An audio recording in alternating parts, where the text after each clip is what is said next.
రాష్ట్ర ప్రజలను మభ్యపెట్టి కాంగ్రెస్ పార్టీ అధికారంలోకి వచ్చిందని ఖమ్మం జిల్లా బీఆర్ఎస్ పార్టీ నేతలు ఆరోపించారు. బీఆర్ఎస్ ఖమ్మం ఎంపీ అభ్యర్థి నామా నాగేశ్వరరావు ఆధ్వర్యంలో రాజ్యసభ సభ్యులు వద్దిరాజు రవిచంద్ర, ఎమ్మెల్సీ తాత మధుసూదన్, మాజీ ఎమ్మెల్యే మదన్ లాల్తో కలిసి రైతాంగం ఎదుర్కొంటున్న సమస్యలపై జిల్లా కలెక్టర్కు వినతి పత్రం అందజేశారు. రైతాంగం ఎదుర్కొంటున్న సమస్యలపై రైతుల పక్షాన బీఆర్ఎస్ పార్టీ పోరాడుతుందని స్పష్టం చేశారు.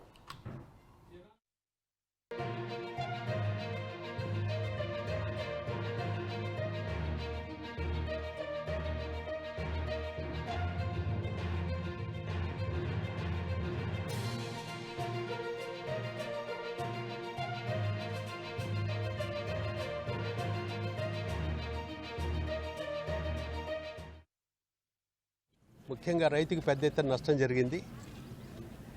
పంటలన్నీ కూడా ఎండిపోయినాయి. నీళ్లు లేక చేతికొచ్చిన పంట ఇంకొక తడిచ్చినట్టయితే వరి పండేది. అదేవిధంగా మొక్కజొన్న కూడా పెద్ద ఎత్తున నష్టం జరిగింది. దీని విషయంలో కలెక్టర్ మాకు 3ంటికి టైం ఇచ్చాడు. 3ంటి నుంచి ఇప్పటిదాకా వెయిట్ చేయాల్సిన అవసరం పడ్డది.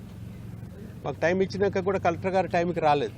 ఏదేమైనా కూడా ఇప్పుడే కలెక్టర్ని కలవటమే కాకుండా ఏదైతే జిల్లా వ్యాప్తంగా జరిగినటువంటి రైతు ఏదైతే నష్టం జరిగిందో ఎమ్మటే నష్టపరిహారం ప్రతి ఎకరానికి 25,000 చొప్పున ఇవ్వాలని చెప్పేసి బీఆర్ఎస్ పార్టీ తరఫున మేమందరం కూడా జిల్లా నాయకత్వం మొత్తం కూడా వచ్చి కలెక్టర్కి ఇవ్వటం జరిగింది.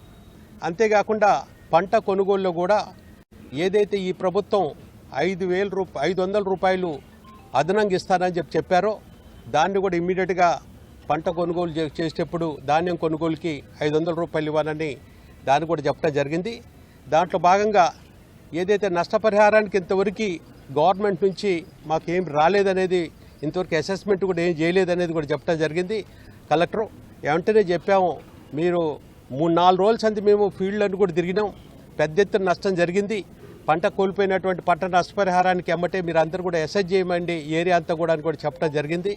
ఇక దాంట్లో భాగంగా ఇక్కడ ఇప్పటికే తాగునీరుకి విపరీతమైన ఇబ్బంది ఉంది. ఇవాళ కనుక చూస్తే ఎప్పుడు లేని విధంగా మరి గ్రామాలలో అదేవిధంగా పట్టణంలో కూడా తాగునీరు ఇబ్బంది ఉంది. తాగునీరు ఇబ్బంది విషయంలో కూడా తాగునీరుకి ఎక్కడ కూడా ఇబ్బంది లేకుండా ఎమ్మటే ఈ గవర్నమెంట్ దృష్టికి తీసుకొచ్చాం. వెంటనే మరి ఇప్పటికే బోర్లు వేయటం మొదలుపెట్టారు, ట్యాంకర్లు వేయటం మొదలుపెట్టారు. ఇవన్నీ కూడా దృష్టికి తీసుకుని రావటం జరిగింది.